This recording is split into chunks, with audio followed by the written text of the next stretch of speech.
Un an de prison avec sursis, des émissions déprogrammées, et derrière le sourire le plus rassurant de Maître 6, une question que personne n'ose vraiment poser. Que cache Stéphane Plaza? Entre les rumeurs autour de Karine Marchand, les regards commentés vers Mélanie, la mort de sa mère, sa dyspraxie devenue presque une marque, et une affaire judiciaire qui a fissuré son image, l'animateur préféré des Français n'est plus seulement drôle. Il est devenu une énigme. Tout commence souvent par presque rien. Un sourire retenu, une façon de regarder l'autre quand la caméra insiste.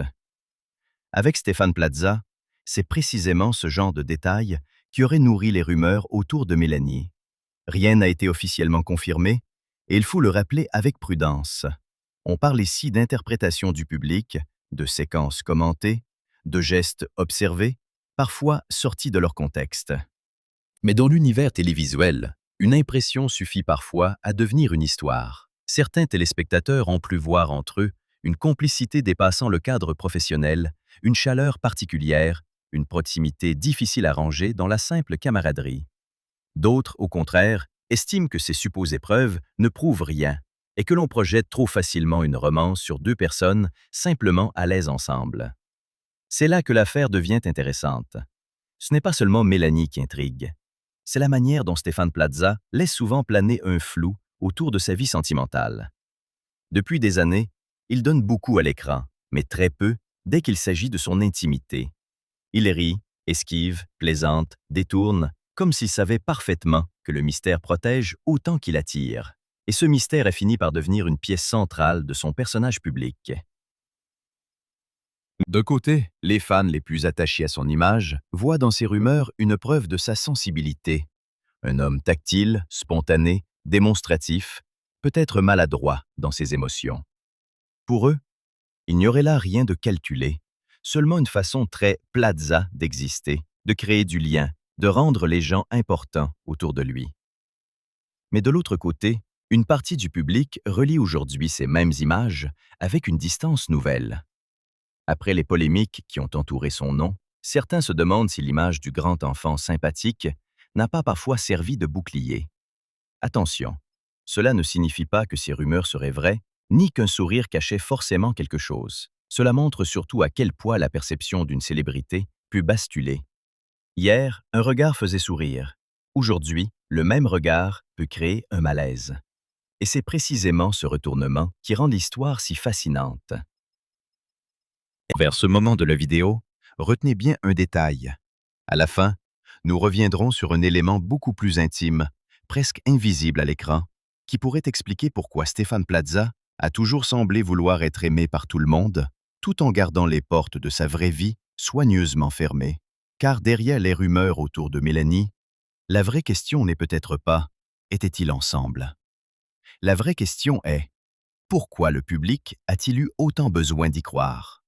Peut-être parce que Stéphane Plaza a bâti sa popularité sur une sensation rare, celle d'un homme que l'on croit connaître. Un homme qui entre dans les maisons, apaise les familles, plaisante avec les couples, comme s'il faisait déjà partie du foyer. Alors, lorsqu'une femme apparaît dans son orbite, avec un peu trop de complicité, les spectateurs remplissent les blancs. Ils imaginent un secret, une romance, une confession jamais dite. Et Plaza, lui, laisse parfois cette ambiguïté survivre, parce qu'elle maintient autour de lui une lumière douce, humaine, presque romanesque. Mais cette lumière peut aussi projeter des ombres. S'il y a une relation qui a longtemps intrigué le public autour de Stéphane Plaza, c'est bien celle qu'il entretient avec Karine Marchand. Leur lien est ancien, visible, assumé, presque familial. Ils se soutiennent, se taquinent, s'affichent ensemble, se confient, et dans un paysage médiatique où chaque geste est scruté, cette proximité a forcément déclenché des hypothèses. Pendant des années, une partie du public a voulu croire qu'ils formaient peut-être un couple caché. Pourtant, la prudence est essentielle. Stéphane Plaza et Karine Marchand ont plusieurs fois présenté leur relation comme une amitié profonde, une relation de confiance, une forme de fraternité choisie. Et c'est peut-être cela qui dérange le plus les curieux. L'idée qu'une femme et un homme puissent être aussi proches sans être un couple. D'un côté, les défenseurs de Plaza voient en Karine une alliée, une sœur de cœur. Selon cette lecture, leur relation serait l'un des rares espaces où il peut cesser de jouer le rôle du clown solaire et admettre ses failles, ses excès, ses peurs, ses moments de fatigue. Karine serait alors moins une romance cachée que miroir, celle qui connaît les coulisses, celle qui sait quand le rire devient une armure. De l'autre côté, certains observateurs affirment que cette proximité a longtemps entretenu une confusion utile. Sans accuser, sans prétendre connaître leur vérité intime, on peut constater que le flou autour de leur lien a renforcé la fascination pour Plaza. Il devenait un homme que l'on imaginait aimé, entouré, désiré peut-être, mais jamais vraiment saisi.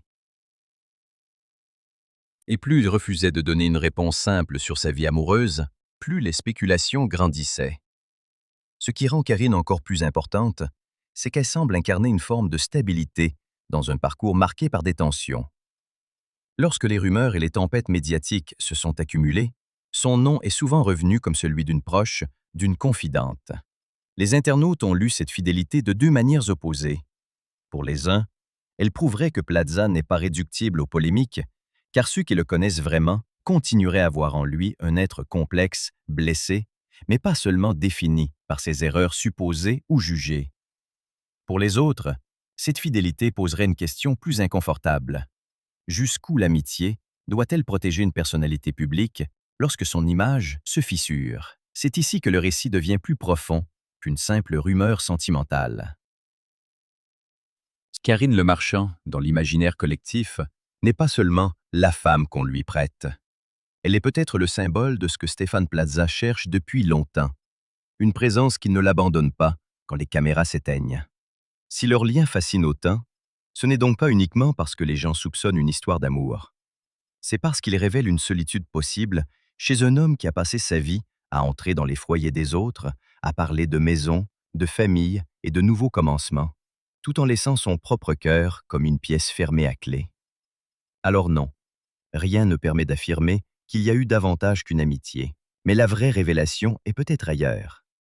Une amitié aussi intense peut devenir le dernier indice d'un homme que personne n'a jamais totalement réussi à comprendre. Derrière le personnage de télévision, derrière les gaffes, les sourires et les phrases lancées comme des pirouettes, il y a une absence que Stéphane Plaza n'a jamais vraiment réussi à cacher, celle de sa mère, Christiane. Sa disparition, en juin 2016, des suites d'un cancer, a été décrite par lui comme l'un des chocs les plus violents de son existence.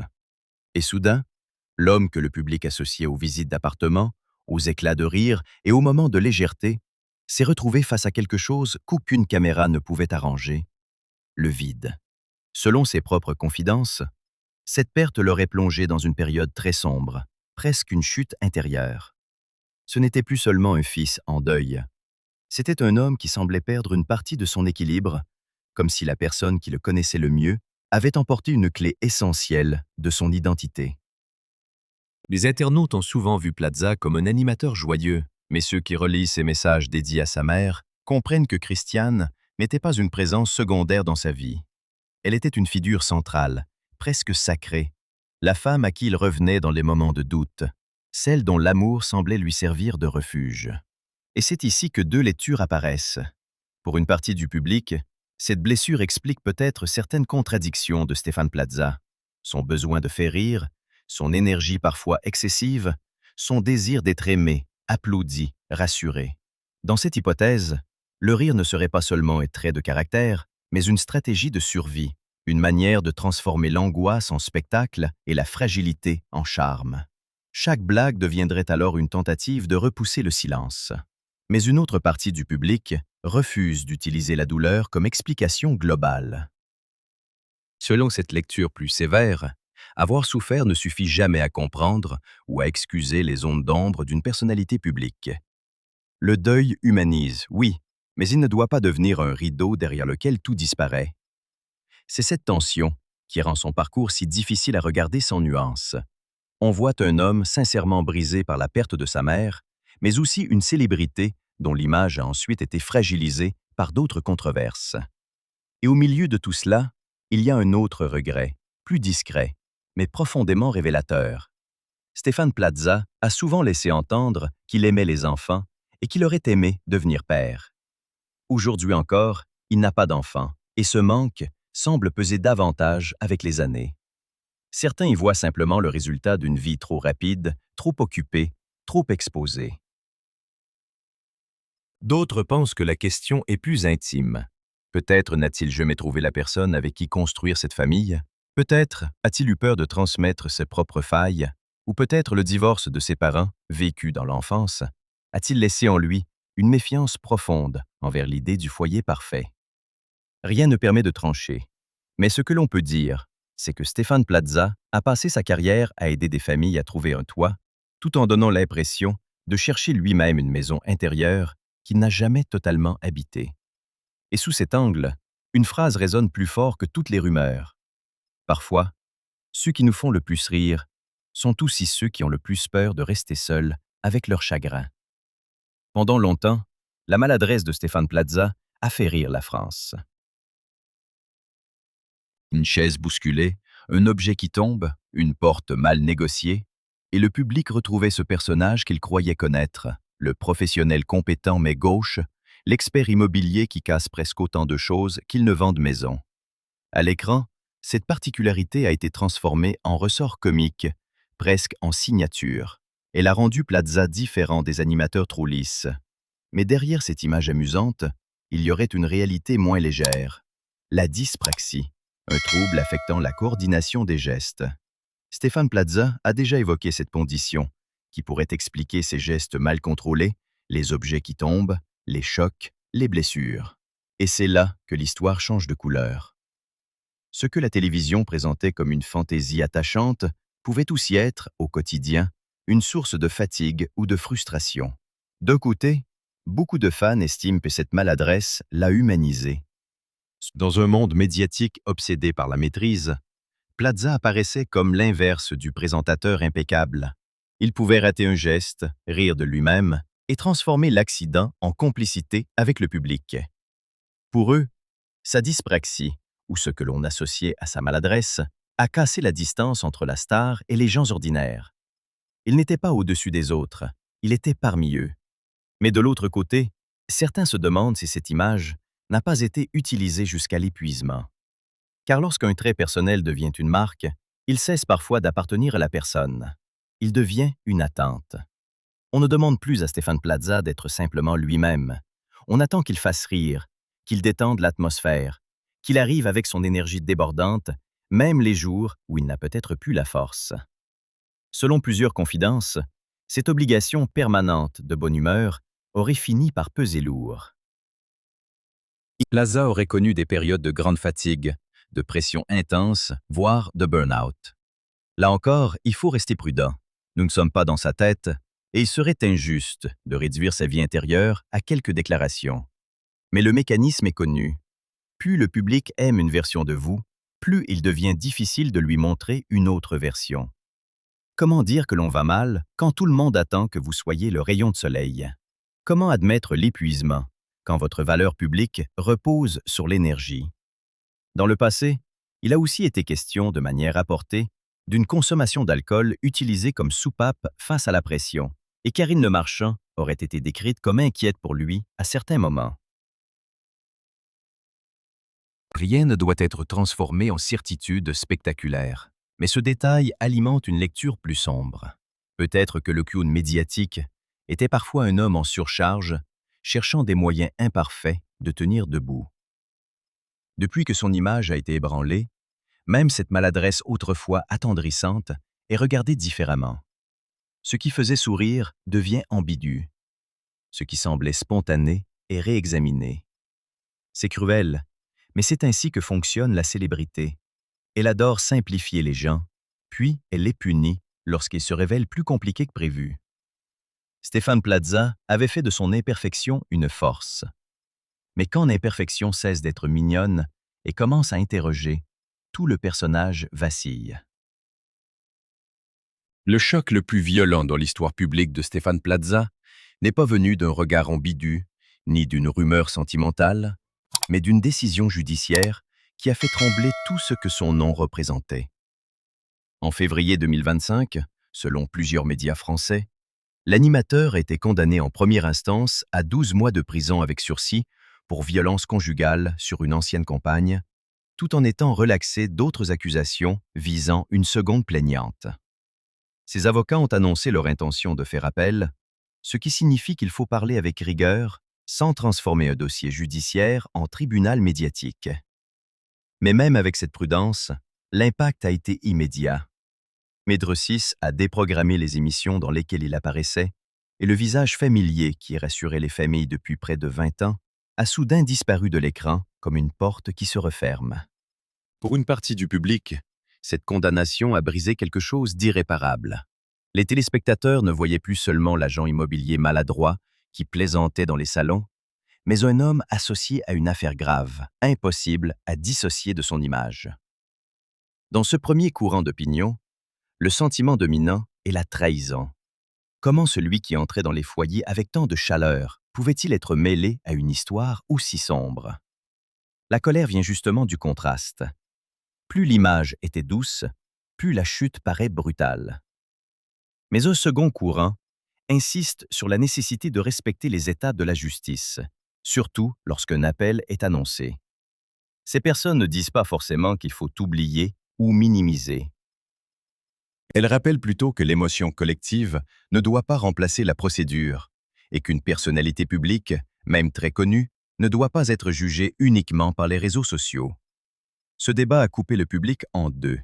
D'un côté, ceux qui estiment qu'une condamnation suffit à rendre son retour moralement impossible, de l'autre, ceux qui veulent attendre la suite judiciaire avant de tirer une conclusion définitive. Et au milieu, il y a une entreprise, un réseau, une marque. Stéphane Plaza Immobilier. Car Plaza n'était plus seulement un animateur. Son nom était devenu une enseigne, une promesse commerciale, presque un label de confiance collé sur des vitrines d'agences. Quand l'affaire a éclaté, la question n'était donc pas seulement « que va devenir l'homme ?», mais aussi « que va devenir tout ce qui porte son nom ?» Pour les franchisés, pour les collaborateurs, pour les clients, la situation devenait délicate. Comment vendre de la confiance quand la figure centrale de la marque est au cœur d'une controverse aussi lourde? C'est ici que l'histoire dépasse le fait divers. Elle interroge la manière dont la célébrité peut se transformer en capital économique, puis en risque collectif. Tant que le public aime une star, son nom ouvre des portes. Quand ce nom devient controversé, il peut soudain devenir un poids pour tous ceux qui l'ont associé à leur activité. Stéphane Plaza avait bâti une image de proximité, de sincérité, de bonne humeur. Mais ce jour-là, la télévision, l'immobilier et la justice se sont retrouvés dans le même cadre. Et le sourire qui semblait indestructible a cessé de suffire. Plus troublant encore, cette affaire n'a pas seulement changé son présent, elle a forcé beaucoup de gens à relire son passé. Au fond, l'affaire Stéphane Plaza ne parle pas seulement d'un homme célèbre. Elle parle aussi de notre façon de croire aux personnages que la télévision fabrique devant nous. Pendant des années, Plaza a été perçu comme l'ami du canapé, le professionnel qui entre chez les gens sans paraître menaçant, celui qui rit trop fort, trébuche parfois, mais sait détendre une famille angoissée par la vente d'une maison ou l'achat de nouveaux départs. Cette proximité a créé une illusion puissante, celle de le connaître vraiment. Pourtant, une caméra ne montre jamais tout. Elle cadre, elle choisit, elle coupe, elle répète ce qui fonctionne. Et chez Stéphane Plaza, ce qui fonctionnait, c'était justement cette apparence d'homme simple, drôle, fragile, presque inoffensif. Aujourd'hui, deux lectures s'affrontent. La première dit « Nous avons été trompés par une image ». Pour ses spectateurs, la télévision aurait vendu une version rassurante d'un homme beaucoup plus complexe, et les scandales récents prouveraient qu'un personnage public peut cacher une réalité bien moins lumineuse. Dans cette lecture, Plaza devient l'exemple d'un piège moderne. Plus quelqu'un nous fait rire, plus nous baissons notre vigilance. La seconde lecture est plus nuancée. Elle dit « Un être humain ne se résume ni à son sourire, ni à sa chute. Ceux qui défendent cette approche reconnaissent la gravité des faits rapportés et des décisions judiciaires, mais refusent de transformer une vie entière en une seule image noire. Ils rappellent le deuil, la dyspraxie, la pression, les contradictions, les fragilités, sans pour autant en faire des excuses automatiques. Cette tension est inconfortable, mais elle est nécessaire, car le vrai sujet n'est pas de choisir entre ange et monstre. Le vrai sujet est de comprendre pourquoi nous avons autant besoin que les célébrités soient simples.